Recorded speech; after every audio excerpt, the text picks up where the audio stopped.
2026 বিধানসভা নির্বাচনকে লক্ষ্য রেখে বিরোধীরা ঘর গোছানোর কাজ শুরু করলেও অ্যাডভান্টেজ কিন্তু ছিল রাজ্যের শাসক দল তৃণমূল কংগ্রেস। তার কারণ তৃণমূল কংগ্রেসের কৌশল।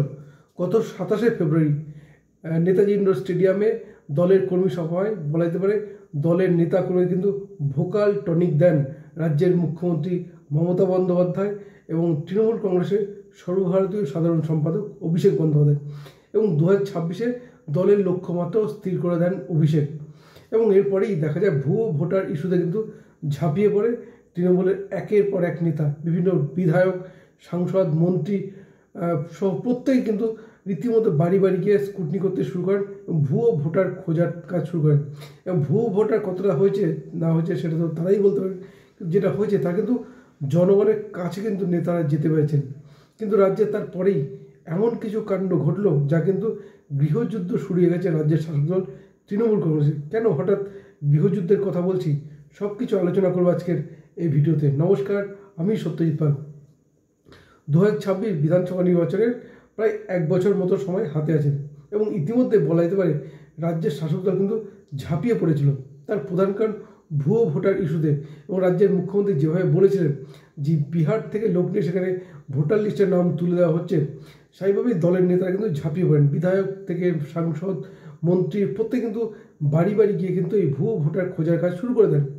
ভুয়ো ভোটার খোঁজার থেকে যেটা গুরুত্বপূর্ণ তা হচ্ছে মানুষের কাছে কিন্তু শাসক দলের নেতারা পৌঁছাতে পেরেছেন। উল্টো দিকে বিজেপির চিত্র যদি তাকাই, বিজেপির নেতারা সাংবাদিক বৈঠক করছেন, ভুয়ো ভোটারের কথা বলছেন, বাংলাদেশি ভোটারের কথা বলছেন এবং নির্বাচন কমিশনের অফিসে যাচ্ছেন এবং বলা যেতে পারে জনগণের সামনে হয়ে যাচ্ছেন না।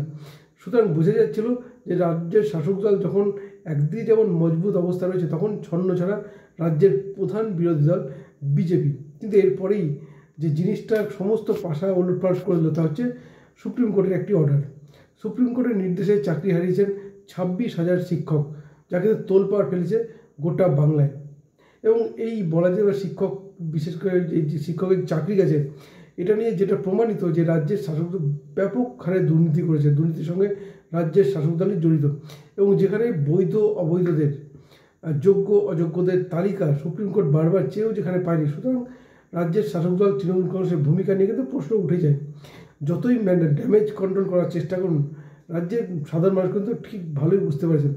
এবং সেইভাবেই এই বিষয়টা ধামাচাপা দেওয়ার জন্য রাজ্যের মুখ্যমন্ত্রী নেতাজি ইন্ডোর সভা ডেকেছিলেন, যোগ্য অযোগ্য শিক্ষকদের সাথে কথা বলেন, কিন্তু বলা যেতে পারে ডামাডোল কিন্তু রয়েছে। এবং এরপরেই এই যখন রাজ্যের শাসক দলকে যথেষ্ট বেকায়দায় ফেলেছে, ঠিক তখনই আরেকটি বিষয়, তাহলে কল্যাণ বন্দ্যোপাধ্যায়ের সাংবাদিক বৈঠক। এবং গত শুক্রবার নির্বাচন কমিশনের অফিসে গিয়েছিলেন তৃণমূল কংগ্রেসের সাংসদরা এবং সেখানে বিবাদটা বেঁধে যায়।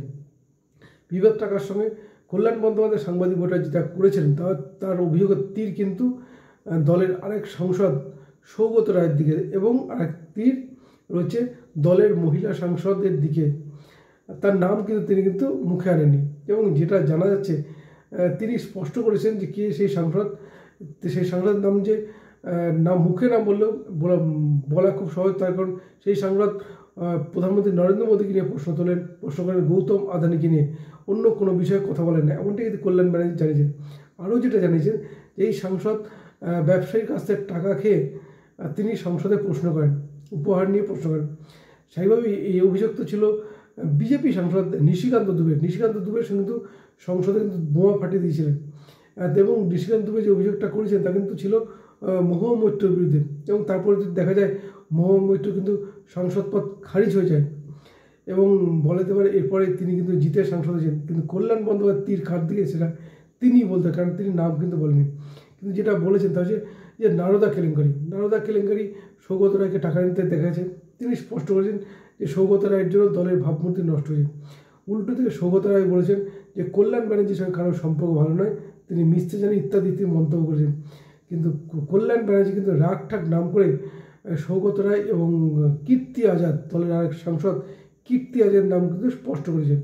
অর্থাৎ বলতে পারে যেখানে 26,000 শিক্ষক চাকরি হারিয়েছেন, যাতে কিন্তু দলে একটা দুর্নীতির ব্যাপক অভিযোগ উঠে আসছে দলের বিরুদ্ধে এবং তা নিয়ে রীতিমতো সামাল দেওয়ার জন্য দলকে ব্যাপক বেকায়দায় পড়তে হয়েছেন।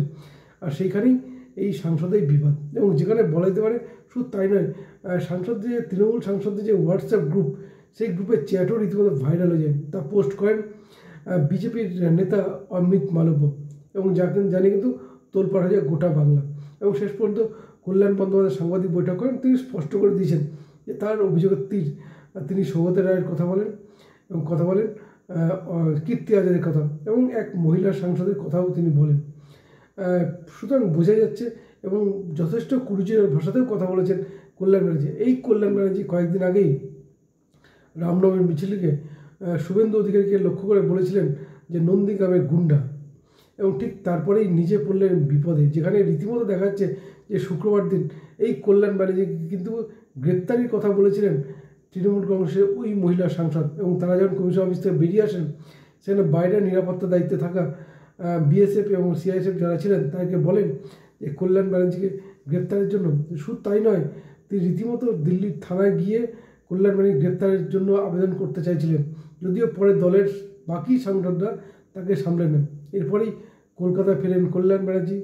তিনি রীতিমতো হুঙ্কার চান, তিনি কলকাতায় এসেছেন, কোন পুলিশ আছে, কোন সিকিউরিটি, তাকে যেন গ্রেপ্তার করা হয়, এবং তারপরে বিস্ফোরক মন্তব্য করে বসেন।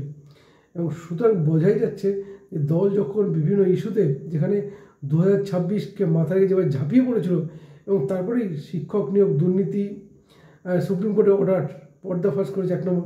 দ্বিতীয়ত কল্যাণ ব্যানার্জিদের এই বলে তার নিজেদের মধ্যে এরকম ঝামেলা, এবং তৃতীয়ত বিজেপির হাতে অনেকগুলো অস্ত্র। প্রথমত রামনবমী গেছে, দ্বিতীয়ত বিজেপির প্রতিষ্ঠা দিবস গেছে, এবং রাজ্যের শাসক দলের একের পর এক এই যে দুর্নীতি যে পর্দাফাশ, এবং আরও বেশ কিছু মামলা কিন্তু কলকাতা হাইকোর্ট এবং সুপ্রিম কোর্টে রয়েছে। আমরা জানি আজকে আরেকটা মামলা কিন্তু খারিজ করেছে সুপ্রিম কোর্ট, যেটা হচ্ছে সুপার নিউমারি পোস্টেড। কিন্তু তবুও 32,000 প্রাথমিক শিক্ষক যে দুর্নীতির চাকরি বাতিল, সেই মামলাও কিন্তু রয়েছে কলকাতা হাইকোর্টের ডিভিশন বেঞ্চে, এবং আরেকটি 42,000 শিক্ষকের চাকরি বাতিল, সেই মামলাও কিন্তু রয়েছে সুপ্রিম কোর্টে। সুতরাং বলা যেতে পারে 2026 বিধানসভা নির্বাচন আগে যথেষ্ট নাজেহাল। আরেকটু লাজে করে ফেললো, তা হচ্ছে জঙ্গিপুরের ঘটনা। ওয়াকআপ সংশোধনী বিল যা লোকসভায় পাশ হয়েছে, রাজ্যসভায় পাশ হয়েছে, রাষ্ট্রপতিও সই করেছে, এবং তার শুধুমাত্র আইনে পরিণত হওয়ার সময়ের অপেক্ষা।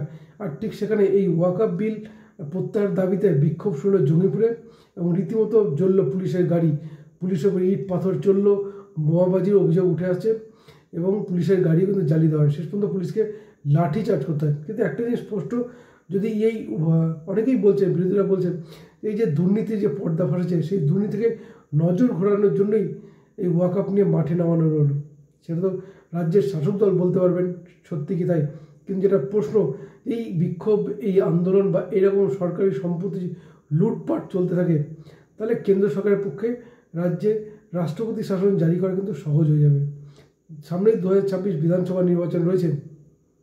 সুতরাং এই মুহূর্তে সংগঠনের দিক থেকে যথেষ্ট মজবুত অবস্থায় তৃণমূল কংগ্রেস, বিজেপি যথেষ্ট ব্যাকফুটে।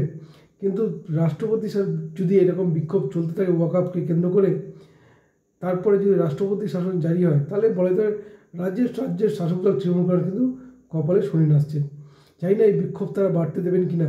আজকে জঙ্গিপুরে যেভাবে পুলিশের ভূমিকা নিয়ে প্রশ্ন উঠে আসছে, তাতে একটা জিনিস স্পষ্ট, যে কোথাও যেন ইন্ধন হয়তো ছিল, সেটা তারা বলতে হবে।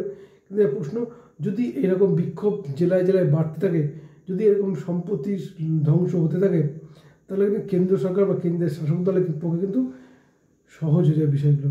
কী বলবেন আপনারা? আপনাদের মতামত জানাতে পারেন আমাদের কমেন্ট বক্সে।